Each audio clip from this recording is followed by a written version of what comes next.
De quebrantamento e transformação, novo tempo em ti, Senhor. Ah, Valeu, irmãozão. nossa, mano.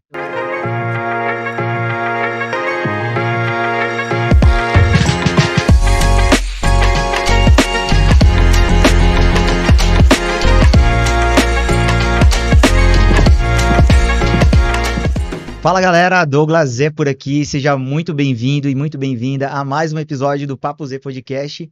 Hoje eu tô com um convidado super especial, daqui a pouco eu abro a câmera para ele. Antes eu queria falar aqui do meu livro, O Poder do Impacto do Networking. Tem uma coletânea aqui de 15 empresários, onde a gente conta um pouco da nossa história aqui de superação, como que a gente começou a empreender, né? Quem veio de baixo ali começou a entender um pouco sobre empreendedorismo e você vai conhecer histórias de outros empreendedores também. Fechado? Antes de falar aqui, eu queria agradecer, né, todos os nossos parceiros aqui, Gráfica DG. Você que precisa de material aí para divulgar o teu negócio, você vai encontrar em graficadg.com.br e redtigre.com.br você encontra também todos os produtos especialistas para performance de cães, que é o Gustavo Tigre lá, ele vai atender vocês e vai direcionar o melhor produto para você. Fechado? Hoje eu tô com um convidado aqui, né, falando um pouco sobre ele. Conheço ele há pouquinho mais aí de 10, 15 anos, acho que tem uns 15 anos quase. E o cara é cantor, um cara gente boa, um amigo. Diego Sampaio, seja muito bem-vindo, obrigado aí pelo convite, tá? Por ter aceitado o convite. Poxa, prazer é meu estar aqui. Acho que vai ser um tempo bem especial aqui. Cara, eu acompanhei vocês já tem um bom tempo, mas antes de falar de vocês aqui, eu queria que você se apresentasse aí. Quem é o Diego Sampaio pra galera conhecer? Cara, bom, eu sou o Diego Sampaio. Show. Cara, sou casado com a Lana, tenho 4 meninas, né? São 4 meninas. Tenho a Kelly, a Liza, a Dandara e a Isha, que é a nossa bebezinha. Não parece, né? E aí eu tô falando não parece assim, já provocando Aham, a audiência. Não parece, mas eu completo 43 anos agora, em abril, cara. certo? Então, não parece assim, né? É, Cara, hoje eu sou pastor, sou produtor musical, enfim, tem já um tempão aí na música, né? Tem pelo menos uns 28 anos aí, 30 anos mexendo com música black, enfim, teatro musical foi uma coisa que chegou depois, Sim, enfim, vamos falar disso aí, vamos tem falar disso aí. bastante coisa na história. Não, legal, cara. Ô, e você é um cara super legal, assim, acessível. Apesar de a gente sempre fala de volume, de coisas assim, mas, cara, eu queria contar primeiro como eu conheci vocês, né? Eu conheci em 2007. Vocês foram convidados, corocados, né? Pra estar lá na minha igreja. E, cara, foi o primeiro contato que eu tive com o coral. Eu conheço um pouco da sua história com a música e tal, mas, cara, foi muito legal, assim, ver, sei lá, os vibratos, tudo aquilo funcionando de um jeito que eu nunca tinha visto pessoalmente, já tinha visto ouvindo CDs, assim, de outros corais. E, cara, foi uma paixão, assim. Eu e meu irmão se conectamos muito. E a gente começou a acompanhar vocês, né, e tudo mais.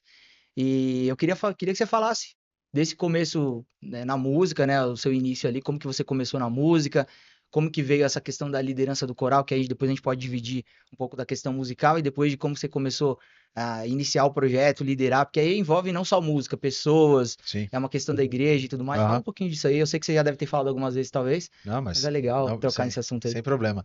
Cara, a minha família é uma família musical, né? A minha mãe cantava é, em corais, assim, e por isso cantava muito em casa. O meu pai tocava gaita e também cantava nos corais da igreja. Então a gente sempre tinha música envolvida, assim. É, eu, com 11 anos de idade, resolvi estudar um instrumento. Falei, mãe, quero estudar um instrumento, queria estudar bateria. Ela não deixou, né? Não, aqui é o apartamento da Coab, né? Aham. Ali é Coab de Taipas. Não, não dá e tal. Pensa em outra coisa. Eu fui com um amigo para fazer aula de piano. Acabei me apaixonando, então falei que começou o meu envolvimento com música de uma maneira mais séria, né? Eu Uhum. canto desde os 6 anos de idade na igreja. Mas ali foi que comecei a estudar piano. Nessa época que eu comecei a estudar, eu parei de cantar. E as minhas maiores referências sempre foi o que eu ouvia em casa. E aí, quando eu falo em casa, é ali no prédio, na Coab. Então, eu ouvia. Eu tenho uma música minha que eu falo que eu ouvia música da igreja, samba e James Brown. Então, eu ouvia a música black, a música da igreja e a galera que gostava de samba, ali do prédio e tal. Isso foi uma Uhum. coisa que eu ouvia muito. E aí, então, eu sempre tive uma influência muito grande da música negra, né? Uhum. Passaram-se alguns anos, não vou lembrar o ano, mas eu tinha em torno de 15 anos mais ou menos. A gente começou.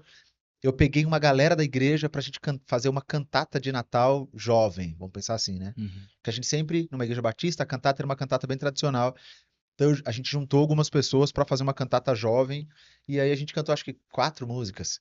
Então, músicas do Robson Nascimento, Uhum. músicas, foi isso que a gente fez.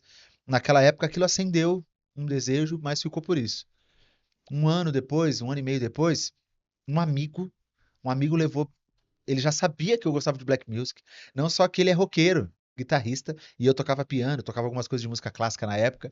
Ele pegou e a gente tentou montar uma banda meio rock and roll assim, e Sim. aí tudo que eu ia falar, ele falava, cara, isso aí tá muito soul, tá É. muito black. Eu falava, poxa, é quem eu sou, né? E aí, um dia ele levou, sabendo disso, levou um vídeo, um VHS. VHS é só para os fortes, tá? Putz, Se você começou. não sabe o que é VHS, é, Eu vou deixar na legenda desse é, vídeo. Quer dizer. ele vai colocar na edição uma imagem do que é o VHS, brincadeira. Ele levou um VHS do Reverendo Milton Brunson e a Comunidade dos Cantores. Cara, eu assisti aquilo ali, aquilo mudou a minha vida. De verdade, mudou a minha vida.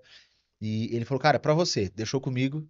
Depois ele pediu emprestado e não devolveu mais, mas ele falou, cara, é pra você. E aí foi onde eu assisti aquilo uma vez, liguei pro Juninho, que era meu amigo, e falei, cara, a gente precisa assistir isso aqui. Levei pra casa dele, a gente assistiu junto, e ali nasceu o, cara, a gente precisa fazer algo parecido. E nisso começou o processo do CADES. Nós éramos todos de uma igreja, e a gente juntou a galera meio que sem conhecimento, sem muito entendimento do que a gente estava fazendo. E começamos o coral. E aí foi onde a gente foi percebendo algumas dificuldades, né? Tanto Uhum. técnicas da nossa parte, quanto de gerenciar pessoas, gerenciar as expectativas, gerenciar os anseios das pessoas e os nossos anseios. Então a gente foi, o CADES foi, desse ponto de vista de liderança, uma grande escola, né? Para aqueles que estavam sendo liderados por nós e para nós que estávamos também aprendendo a, a, a liderar. Assim, então foi assim que deu esse início pro Cádiz e também a minha história com música profissional, né? Uhum. Um pouquinho antes disso, algumas pessoas me conheciam, foi onde eu fui pro estúdio com um amigo ver a gravação de outra pessoa, e essa pessoa pediu para eu fazer um arranjo, eu fiz um arranjo pra gente gravar ali na hora, e ali marcou o início da minha trajetória Legal. com a música, assim, e com o Cádiz. O Cádiz, eu não faço parte mais, não faço mais parte do Coral Cádiz hoje, mas liderei o Cádiz durante 16 anos, né? O Cádiz completa 25, 26 agora, então 16 eu tava na frente liderando. Não, legal. E o Juninho, ele é amigo de infância ou vocês se conheceram por conta do coral de igreja? Como é que Na amigo de infância, por causa da igreja, é? né? Então, nós não éramos, a nossa igreja era uma igreja pequena, então nós não éramos muitas crianças, assim. Uhum. Então, eu e o Juninho éramos algumas dessas crianças, e a gente foi amigo desde de, de pequenininho por conta da igreja, assim. Então, a gente compartilhava muito dos mesmos gostos musicais, das mesmas referências, Uhum. dos mesmos lugares. A gente ia para os mesmos lugares. E coisa de amigo mesmo, né? Não, legal Então que foi eu isso. vejo que até hoje ele faz cuidando do coral ali, fazendo igual você também faz, É, né? Direcionando as vozes ali. é. E aí eu falei assim, cara, eu fiquei sempre com essa dúvida de perguntar a proximidade. Cara, tem um ponto que eu quero trazer meio que na linha aqui. E essa tênue de propósito com questão musical e uma questão mais de negócio, assim, de entender, pô, a gente precisa monetizar isso aqui se a gente quiser gravar, a gente precisa monetizar se a gente quisesse chegar em outro momento, assim, de... Porque, primeiro, pelo que eu entendi, não sei se eu tô errado, vocês começaram com um coral de igreja mesmo, Uhum. pra atender o culto ali, aquela coisa, e depois foram vocês se aperfeiçoando, né, Aham. querendo aperfeiçoamento, e como é que é essa virada, assim, de, pô, vamos fazer isso aqui de uma forma mais profissional e investir, como é que... Cara, engraçado, né? O coral nasceu, mesmo a gente sendo de uma igreja só, nunca foi para ser de uma igreja só. Não só que depois de alguns anos de existência do CADES, a gente se desligou da nossa igreja como coral, né, para ser um ministério para-eclesiástico, né, Sim. para além de uma igreja só, e a gente recebia pessoas de outras igrejas. Tinha muito essa questão de a gente entender que aquilo era nosso chamado e que a gente gostava de música e queria fazer música. Esse entendimento de profissionalizar tem dois caminhos. O primeiro era o caminho de que a gente queria fazer música com muita qualidade, né? E aí a gente tem um aspecto que é o aspecto do preparo pessoal. Então, foi onde a gente foi estudar muito para ser reconhecido como profissional do ponto de vista técnico. Eu sou bom como um profissional é, né? Uhum. Ou eu faço bem feito como um profissional faz, né? Então, esse é o primeiro caminho. Quando a gente começou a entender a importância de monetizar tudo isso, foi exatamente quando a gente começou a querer registrar, começou a querer produzir material. E aí a gente entendeu que para produzir material a gente precisaria de dinheiro. A gente ia ter custo, né, para produzir. Para produzir um álbum tem custo, Sim. para gravar tem custo, para tudo isso tem custo. Então foi quando a gente entendeu essa necessidade. O primeiro álbum do Cards a gente ganhou num festival.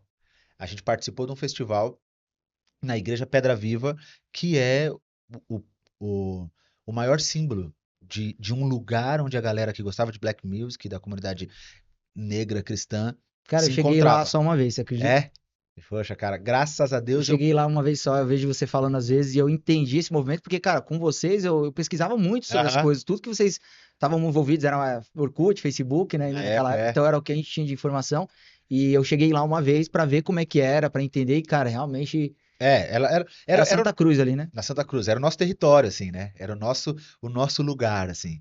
E a gente participou de um festival lá, e a gente ganhou esse festival, e com isso ganhamos uma gravação.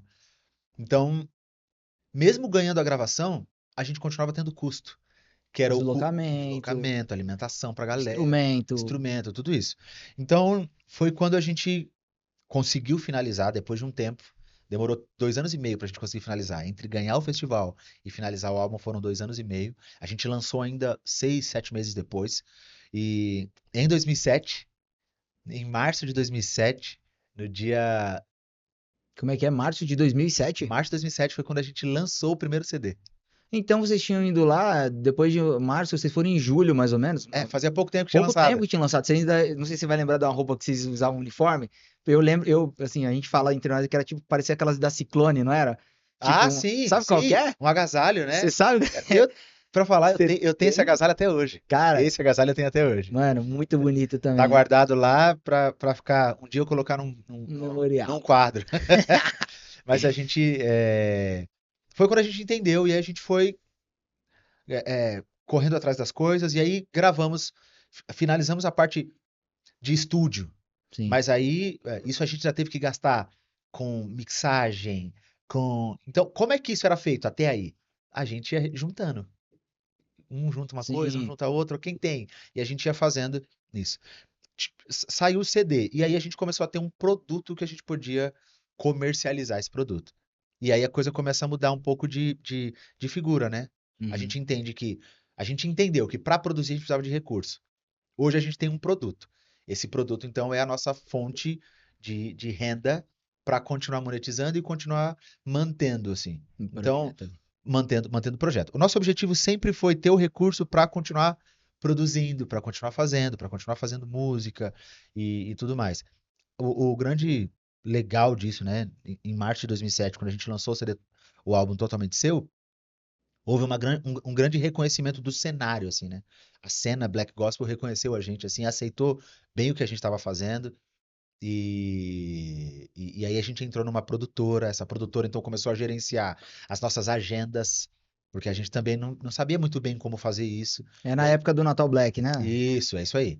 Aí uma produtora que era muito famosa na época convidou a gente, perguntou se, enfim, fez uma proposta, a gente aceitou essa proposta, a gente começou a ser agenciado por essa produtora.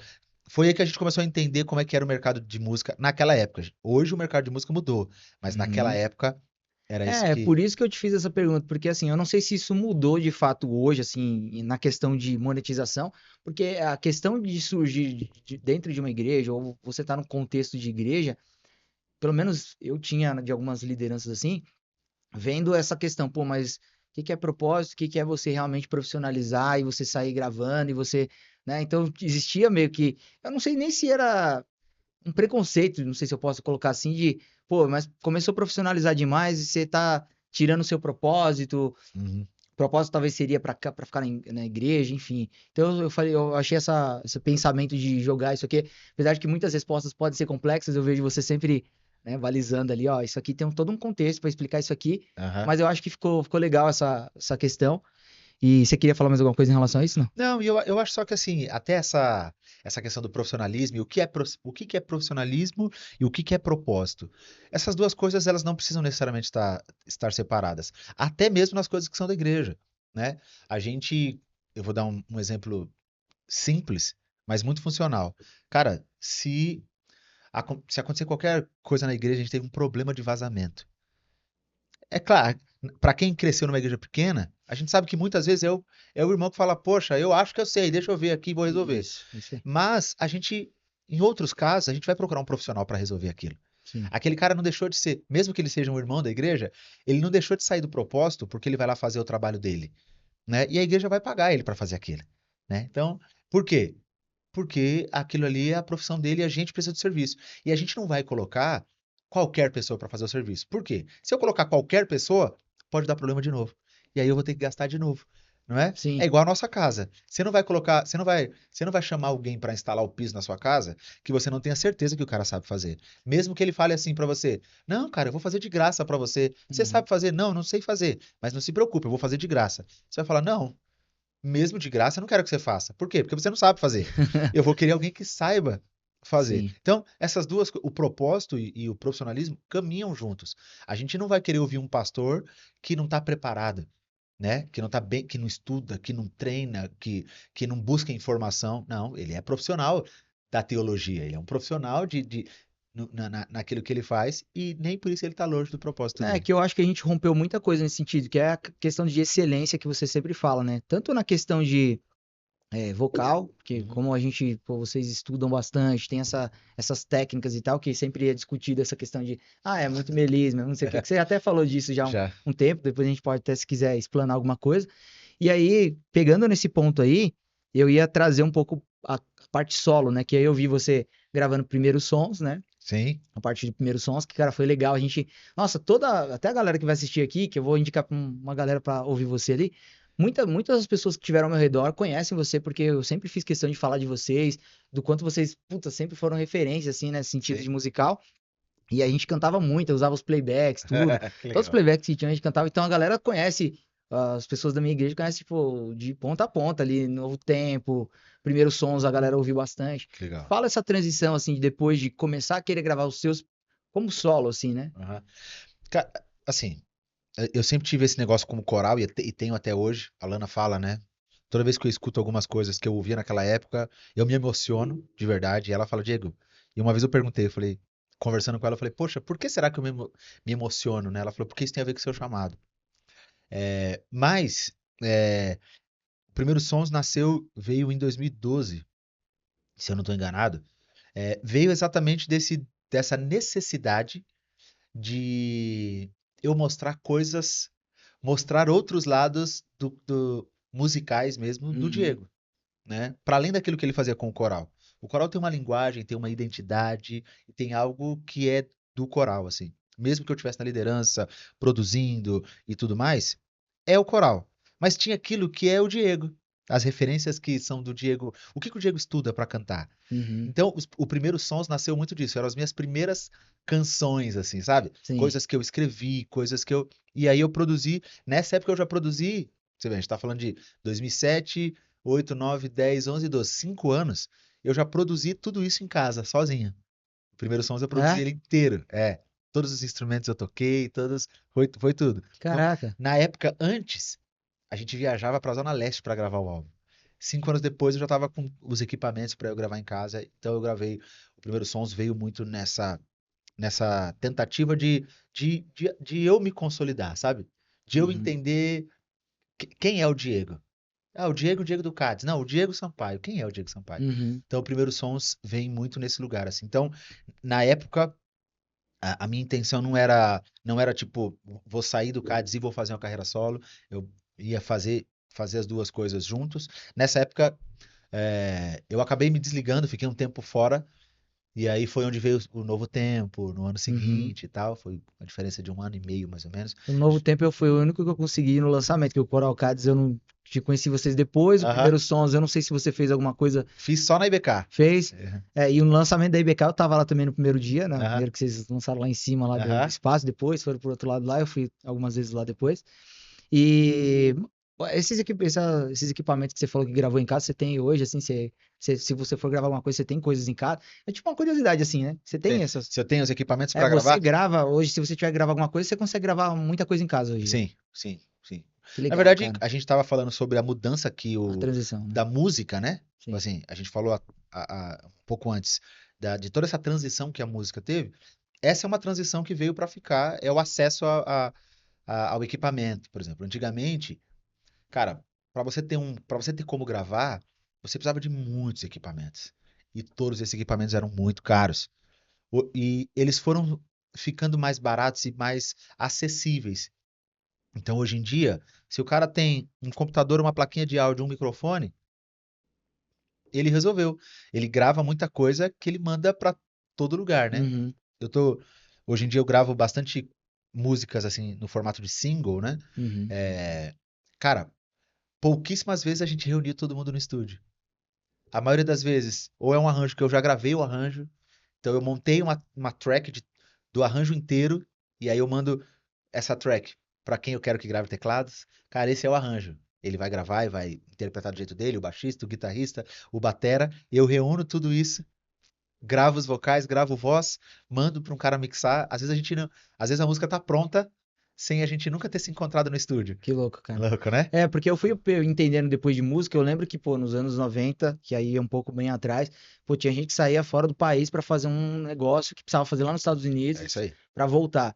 E aí depois teve outras fases que eu vi você falando que você ia lá na Zona Sul pra encontrar com SAS e É tudo isso mais, aí. porque, pô, as coisas aconteciam lá. Então, pra galera se situar que a gente hoje a gente tem tudo no computador, É isso aí. mas antigamente as coisas eram um pouquinho mais difíceis de fazer Sim, tudo, né? sim, bem mais difíceis, né? Bem mais difíceis. Nesse período eu tive estúdio mesmo. Hoje eu não tenho mais, tenho só as coisas que eu preciso para fazer o que eu preciso. Então Uhum, tenho meu computador, minha placa de áudio, meus microfones, tenho mais de um, tenho meu teclado, tenho para eu poder gravar. Então essa foi uma das coisas que o mercado mudou, né? O mercado mudou assim na música nesse sentido. Voltando a falar da transição coral e solo e tal. E aí, em 2013, eu gravei e lancei o CD Novo Tempo. Foi o último álbum que eu lancei, em uhum. 2013. Fiquei alguns anos sem lançar nada. Foi 12 primeiros sons e 13 Novo Tempo? Foi logo É, assim? foi logo. Cara, parecia que tinha uma distância um pouquinho assim. É, é porque pensa, naquela época, não era comum esse negócio dos singles, né? Nem todo mundo estava nas plataformas digitais, como Uhum, é hoje em dia. Hoje em dia, tudo ganhou velocidade. A música ganhou velocidade também. E o consumo da música também ganhou velocidade. O tempo que eu levo, não só que essa é uma questão da velocidade, mas tem uma questão do recurso também. É muito mais barato produzir um single do que produzir um álbum, né? Então, o cara que é um cantor solo independente, às vezes ele não tem o recurso para gravar um álbum. E antigamente você tinha que gravar um álbum para poder gravar um CD e vender esse CD, sim. né? Então você precisava de muito recurso. Com essa história de gravar um single, você podia, se você antigamente tinha que gravar 10 faixas, e isso ia custar X, agora você Hoje, grava um. E isso aí vai custar um X só. Não vai sim. custar 10x. É um X só. Poxa, um X eu acho que eu consigo chegar. Vou lá, faço essa música, coloco na plataforma digital e tem a possibilidade dessa música ir para o mundo inteiro. O mundo inteiro consegue. O dia que você lançou, a galera do mundo inteiro consegue acessar a sua música e consumir isso, né? Então tudo ganhou velocidade, a música ganhou velocidade também. Então Uhum. o álbum Novo Tempo tá pré-plataformas, eu fui colocar isso nas plataformas digitais, sei lá, 2 ou 3 anos depois de lançar, 2015, 2016, foi que eu fui colocar isso nas plataformas digitais. E desde então tenho gravado alguns singles, né? Parei, depois de um tempo nessa minha trajetória, eu voltei pro CADS, fiquei mais 2 anos no CADS, e aí em 2020, no ponto alto da pandemia, eu saí de maneira definitiva do É, CADS. E aí foi quando eu fui para IA, enfim. E sim. estamos lá. Não, legal. E depois eu vou fazer uma transição para essa parte da IA, na IA Church, né? Claro. Fala IA, parece É, até em inteligência inteligência artificial, né? artificial. É. Mas, cara, que legal, legal ver essa trajetória toda, né? Essas fases, né? Tem essa fase agora que realmente é da IA que eu ia falar. Eu ia trazer agora sobre a questão de ter se tornado um pastor também, né? Essa transição, vamos dizer assim, coral, um trabalho mais independente, por mais que você queria espaço ali para produzir umas coisas mais com a sua cara, até sem coral de fato. E agora a transição para uma igreja com mais estrutura, hoje, né? Um outro Sim, momento, pastoreando também. Fala um pouquinho disso daí, como é que foi? Eu sei que não é de um dia para o outro, então vem sim uma construção ali, sim. né, de antes e tal, mas o que que mudou, assim? Cara, a questão do ministério pastoral é bem legal, porque eu lembro de quando eu era criança, eu passava em alguns espaços lá na Coab e falava, poxa, aqui podia ser uma igreja, né, mãe? Essa era a minha fala em alguns espaços que a gente via. Depois disso, isso adormeceu. Poucas vezes eu pensei na questão do ministério pastoral, pouquíssimas vezes. Mas em 2012 mesmo, na verdade, a IBK, a Igreja Bíblica Cádiz, que é a igreja que nasceu do Coral Cádiz, ela nasceu em 2011. E aí, o que que automaticamente aconteceu? Todo mundo que era do coral foi liderar alguma coisa. É isso. Eu, na época, fui liderar jovens, então eu era o líder dos jovens. E com isso, eu fui sentindo a necessidade de estar melhor habilitado para poder fazer, né? O meu perfil é o perfil de alguém que gosta de aprender, que gosta de estudar e tal. Acelerou o O aprendizado ali, né? aprendizado, né? Da Bíblia, de teologia e tudo mais. E aí eu comecei a fazer teologia. O fato do serviço na igreja e o estudo teológico foi consolidando essa questão do chamado pastoral. Até que em 2018, o pastor Ismael, no começo do ano, na verdade, final de 2017, me chamou para conversar, falando que estava querendo me ordenar ao ministério, para que eu orasse e que isso aconteceria no final de 2018. E aí aconteceu, dia 10 de novembro de 2018, foi o dia que eu fui ordenado ao ministério pastoral, comecei a pastorear lá na IBK, na Igreja Bíblica Cádiz, e fui desempenhando o ministério lá. Em 2019, eu entrei no Azusa, né, no musical Azusa, e a entrada no Azusa e todas as experiências que eu vivi lá mudaram, foram muito importantes assim para minha trajetória, para minha vida, assim, e me confrontaram de uma maneira muito forte. N- Ao mesmo tempo, a gente foi sentindo exatamente nessa época um mover de Deus assim. É muito louco que a gente não entende o mover de Deus, a gente só entende olhando para trás, Uhum. né? Na época você só encontra, eu só enxergava dificuldade, problema, entre outras coisas, né? Olhando para trás agora, eu falo, poxa, tinha um propósito de Deus. E aí nesse tempo eu fui sentindo que o tempo na IBK tinha acabado. E eu lembro de falar para Lana, poxa, mas cara, acabou, mas eu vou para onde? Aí eu acabei de ser ordenado ao ministério, como é que eu vou, como é que vai ser isso e tal? A gente ficou, eu fiquei fazendo Azusa, Azusa, Azusa. No meio do ano a gente foi fazer turnê com a Azusa no Rio de Janeiro, então eu ficava todos os finais de semana fora, Uhum. no Rio de Janeiro, fazendo essa turnê. A Lana participou do Azul? Participou. Eu entrei logo no começo. O Azusa começou em janeiro de 2019, eu entrei em fevereiro, e a Lana entrou, ela foi fazer teste pro Radassa, passou, mas falaram, você tem mais perfil Azusa. Ela veio pro Azusa e a gente foi fazer junto no Rio de Janeiro, então fizemos até a última apresentação de Azusa recentemente, né? É, E aí, 2020, veio a pandemia. Eu ainda tava com esse calor de acabou meu tempo aqui na IBK, Uhum. mas não sei se é. Será que não é meu coração e tal? Ficou nisso, veio a pandemia. Eu mergulhei em ajudar na igreja, meu cunhado, que é o pastor Ismael. Então a gente mergulhou lá, servindo. A gente ajudou a implementar a questão de transmissão, que ficou muito forte na época, Sim. lá na igreja. E mas no meio do ano para frente, Deus foi movendo, Deus na verdade foi movendo e foi resolvendo coisas que ficaram, né? Mesmo que eu não gostasse, Deus foi resolvendo. E isso foi me empurrando para um novo momento. E esse novo momento acabou é, culminando com a minha ida, com a minha ida para a Church, porque a gente foi só fazer um evento e eles estavam à procura de alguém. E eu não sabia. Fui resistente a princípio, mas depois a gente foi entendendo que era isso que Deus queria. Mas eu cheguei na IA não para assumir o ministério, cheguei na IA para servir primeiro. E aí eu assumir o ministério como pastor do Ministério de Louvor e tudo mais, veio depois de uns 6 meses, mais ou menos. Uhum. Já em 2021. Legal. Eu tava eu não sei se, mas eu tava pensando o seguinte, essa fase que primeiro teve a transição para a igreja e a parte da Azusa que você falou aqui, que eu achei muito interessante porque você fala muito disso nos stories ali sobre a cultura. Essa semana você falou, né, cantar black music, cantar black gospel, né? Mas tipo, entendendo o porquê que você tá fazendo aquilo. Sim. E aí eu queria puxar um pouquinho eu acho que deve ter sido muito bom ter participado do Azusa ali para entender um pouquinho mais historicamente, várias questões e tal. O que você acha em relação a hoje, Black Gospel, assim? Você acha que, de alguma forma, a gente volta a um pouco do que era? Você acha que isso revive? O que você acha? Cara, eu tenho. Eu acho que eu não posso dizer com certeza que isso revive, mas eu tenho esperança que sim. Por que que eu tenho essa esperança? A galera que consumia isso ainda tá aí. A galera que consumia isso foi 2010, eu acho, 2010, 2011 que o Pedra Viva fechou.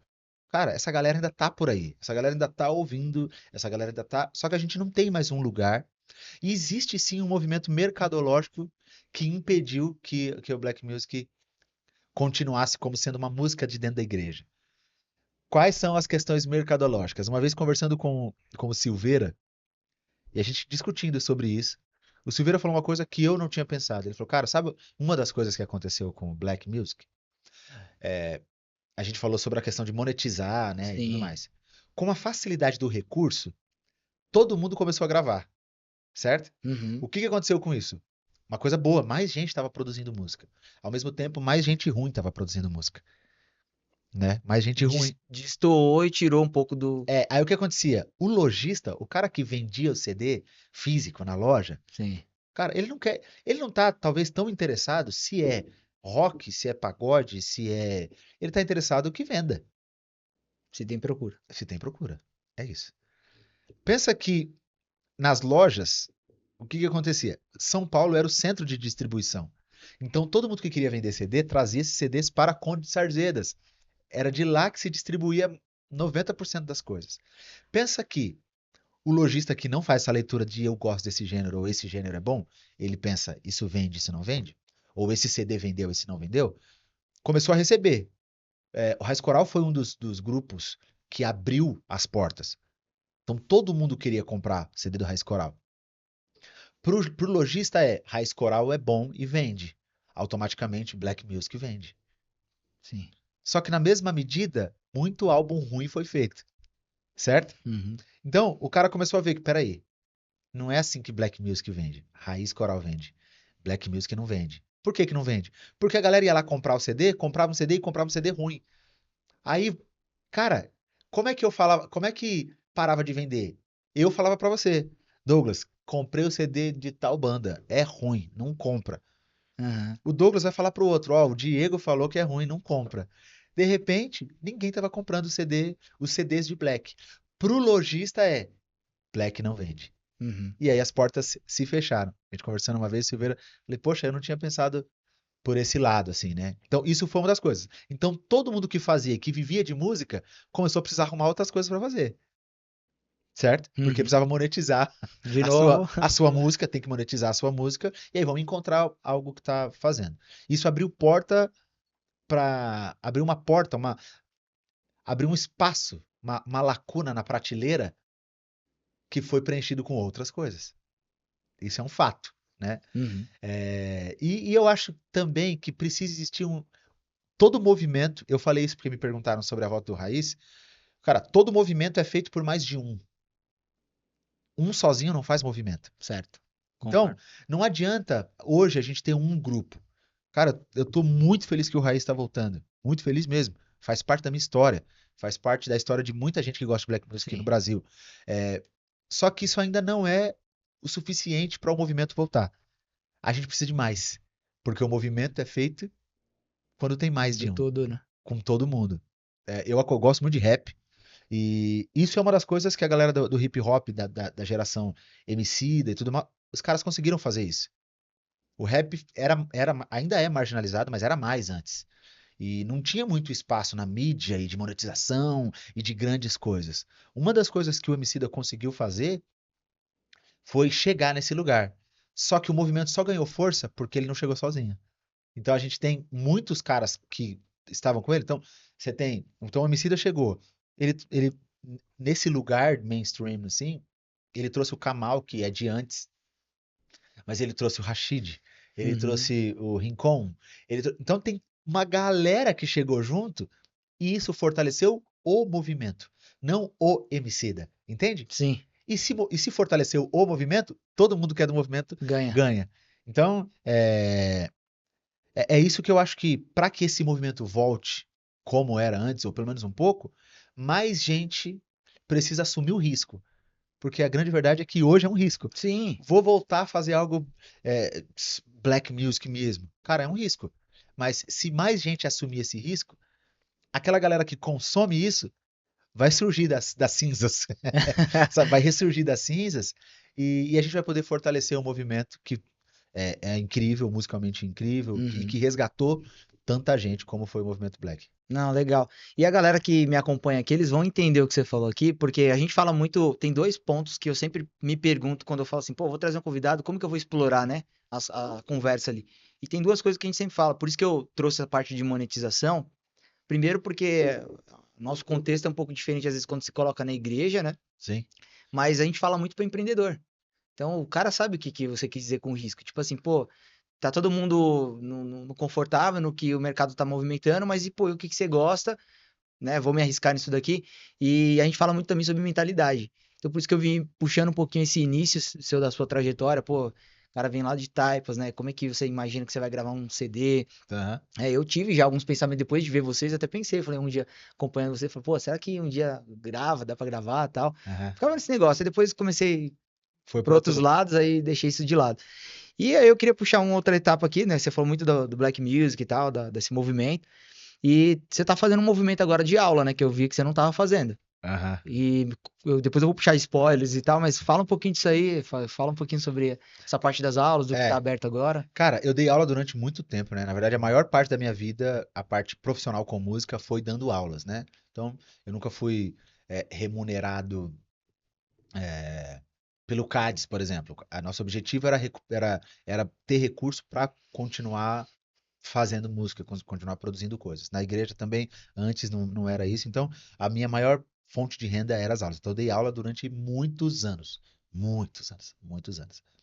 Nos últimos anos, desde a pandemia, até um pouquinho antes, eu não tinha tempo, porque eu estava trabalhando fora, estava fazendo as USA, tudo mais antes, né? Os teatros Uhum. musicais.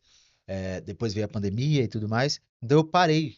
Eu parei de dar aula, assim. Parei por uma questão de tempo. E acabou que foram surgindo outras prioridades. Mas nesse tempo, nesse meio tempo, o que nunca faltou foi gente procurando. Porque conhece a minha trajetória, sabe que eu dei aula durante muitos anos e tudo mais. E eu sempre que eu posso compartilho o conhecimento que eu tenho, que eu fui adquirindo ao longo desses anos. Então as pessoas continuam querendo as aulas, querendo as aulas, querendo as aulas, querendo as aulas. E esse ano a gente conseguiu organizar a agenda para voltar para voltar a dar algumas aulas, né? Infelizmente eu não consigo ter muitos horários, mas a gente consegue organizar para dar algumas aulas aí pra galera que gosta, pra você que tá assistindo esse podcast. Quer fazer É, aula de canto? Eu não sei onde que vai estar, mas se você me achar no Instagram, a gente consegue passar essas informações pra você. poxa, vai ser legal pra caramba. E eu tava vendo essa parte do último vídeo que você tava até ensinando umas técnicas, explicando ali. Uhum. Cara, me abriu muito a mente musicalmente. Eu sempre, talvez quem sabe, né? A gente entra agora na sua turma aí. Quem Que eu sabe? sempre, cara, desde lá atrás, assim, no começo, eu sempre falei, pô, vou fazer uma aula com o Diego e tal. Aham. Isso era 2008, mais ou menos 2009, logo que eu Sim. conheci vocês. E me abriu a mente quando você falou, acho que eu não sei muito tecnicamente, preciso aprender muita coisa ainda. Mas quando você fez aquela escala lá, e você fez, eu acho que talvez em pentatônica, eu acho, uma coisa Pentatônica. assim. Aham. Cara, eu falei, cara, como é que é tão diferente, né? Tipo, não é uma parada de segunda voz nem nada, eu achei bem, me deu uma explosão, assim, quando eu Aham. ouvi ali, bem diferente, assim. Sim. E bacana, cara, eu acho que a galera vai curtir aí. Quem gosta de canto black, música americana, eu acho que vai se identificar pra caramba. E tinha uma outra coisa que eu iria fazer aqui, mas acho que não vai rolar, que era a parte das músicas. Aham. Quem sabe eu te convido num próximo episódio aí pra gente falar disso, que aí eu vou contar o que que eu iria fazer aqui. Quando eu participei de uma vez, eu participei de um ensaio de um coral, às vezes, eu não vou saber falar tantas características da casa, porque essas histórias curiosas que eu tenho, assim, primeiro é aquela que eu falei pra você em relação a van, né, que eu fui em um lugar bem longe Sim. lá acompanhar vocês, no final o pessoal, ó, não, vocês não vocês voltar sozinhos, vocês vão chegar hoje, entendeu? Então, Sim. assim, vão com a gente. E uma vez que eu participei de um ensaio do coral, acho que não sei se foi na casa do Renan, e aí lá eu conversando, eu falei, pô, eu sei que vocês, não sei se era o seu HD, ou era de alguém que vocês tinham um arsenal de músicas lá. Falei, cara, eu preciso ouvir isso aqui, que eu quero trazer, eu vou te mostrar, depois a gente faz uma videochamada lá, eu te mostro. E tem muita música lá que eu tenho certeza que você olhar algumas aqui e falar assim, cara, isso aqui, se você tem, é porque É, né, não é raro isso é aqui, raro, é achar. raro. E aí Aham. eu ia fazer, mas eu trago depois um outro episódio pra gente falar só sobre essas músicas aqui. E eu queria que você aproveitasse e desse um spoiler aí, cara, dos próximos singles, enfim, do que você tá produzindo aí. Claro. Cara, eu lembrei, você falou agora aqui, eu lembrei o cenário todo. O ensaio que você foi um ensaio na casa do Mael, na casa do Renan, né? Você lembra, cara? Lembro. Eu lembro por que que eu lembro. Porque a gente combinou e eu acho que as duas histórias, ó que louco, hein? Essa história de a gente ter te dado carona é o mesmo dia. Por quê? É verdade. Vocês É, estavam ensaiando. eu lembro que a gente falou eu já tinha comentado sobre esse HD, essas músicas e tudo mais. E aí você falou, cara, eu vou levar meu HD, você passa as músicas? Falei, passo. Você foi no ensaio. Você foi nesse ensaio de manhã na casa do Renan, deixou o HD comigo. Durante a tarde, eu passei as músicas para esse HD e eu te levei na programação à noite. Era numa igreja, numa Assembleia de Deus, na cidade de Tiradentes, Zona Leste. Cara, muito longe, era muito Muito longe. longe. Muito longe. E aí na volta, não Na tinha verdade, mesmo. a gente foi de, acho que metrô, trem e tal. Aí na volta vocês trouxeram a gente, É isso porque, aí, então quer dizer que era a cidade de cidade de Tiradentes? Tiradentes. Só que Depois eu assim, vou... era fundão da cidade de Tiradentes, assim, era fundão. E eu lembro que a rua onde era a igreja, assim, era uma rua meio deserta. Então não tinha Uhum. muita Sim, coisa. é verdade. Então, eu acho que foi por isso que vocês votaram Caraca, você lembrou, eu cara. Eu lembrei. tenho esse HD, cara, e a gente ouve direto algumas músicas lá. Tem umas músicas. Assim, tem umas bem, eu sei que deve ser bem raras ali, difícil de encontrar, porque na época, principalmente, era muito difícil Era muito difícil. de a gente achar alguma coisa, né? Sim, sim. Eu tenho CDs lá que eu colocava, tinha umas músicas que eu colocava em CD pra me ouvir, porque não era tão simples assim. Aham, Mas tem, enfim, tem umas que eu aprendi com vocês, sim. Kimberell, os outros lá. É, deve Mas tem ter. muita coisa legal lá.